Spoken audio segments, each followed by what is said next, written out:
June 26, surviving slumps. A slump can go on for days. We feel sluggish, unfocused, and sometimes overwhelmed with feelings we can't sort out. We may not understand what is going on with us.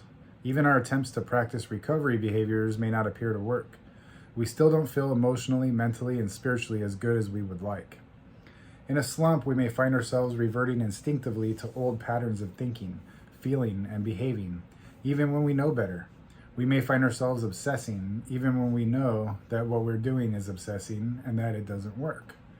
We may find ourselves looking frantically for other people to make us feel better, the whole time knowing our happiness and well-being does not lay with others. We may begin taking things personally that are not our issues and reacting in ways we've learned all too well do not work. We're in a slump. It won't last forever. These periods are normal, even necessary. These are the days to get through.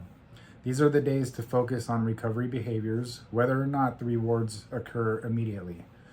These are sometimes the days to let ourselves be and love ourselves as much as we can. We don't have to be ashamed no matter how long we've been recovering. We don't have to unreasonably expect more from ourselves. We don't ever have to expect ourselves to live perfectly. Get through the slump, it will end. Sometimes a slump can go on for days, and then in the course of an hour, we see ourselves pull out of it and feel better. Sometimes it can last a little longer. Practice one recovery behavior in one small area and begin to climb uphill. Soon, the slump will disappear. We can never judge where we will be tomorrow by where we are today. Today, I will focus on practicing one recovery behavior on one of my issues, trusting that this practice will move me forward. I will remember that acceptance, gratitude, and detachment are a good place to begin. I'm Herb the Addictaholic. This is the language of letting go. And, reading that, I tend to picture, and I've used this analogy a couple times, the clouds that move in front of the sun, and it gets dark, and you see it all of a sudden get dark. It might be 2 p.m, and then it gets really dark, and you're like, at least me, my emotions tend to follow, oh, what's going on? Man, this is depressing. And it's really just like a cloud passing in front of the sun, but it affects me. And then the cloud moves away and the sun comes out and I feel joyous and happy again. And I'm like, oh, let's do some stuff. Life's great, and it's weird how just a little change of the light outside can cause my emotions to fluctuate just as quickly. And sometimes we have overcast days, multiple in a row. Sometimes it rains for a week, and we know that the rain doesn't last forever. We know that those clouds won't be here forever. We know that one day the sun will shine again.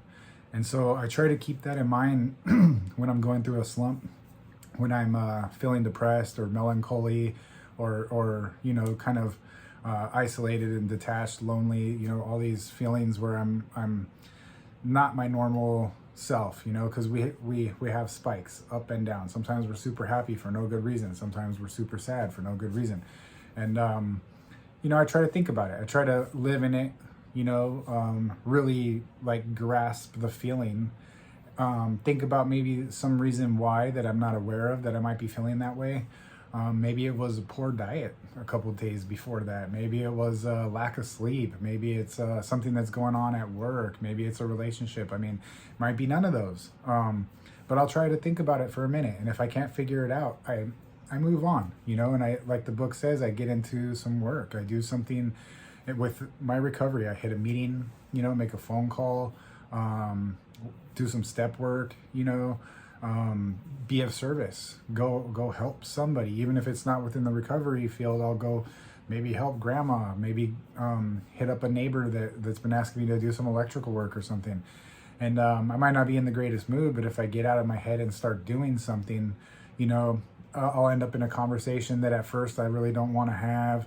And then, I feel like I have to give back to the conversation because it's impolite not to. And the next thing you know, I'm enjoying the conversation. The next thing you know, I'm laughing and smiling and I'm walking away and I'm feeling good, and it's weird, like contrary action. Typically I would get into a mood like that and I'd want to go drink or smoke or, use some sort of substance.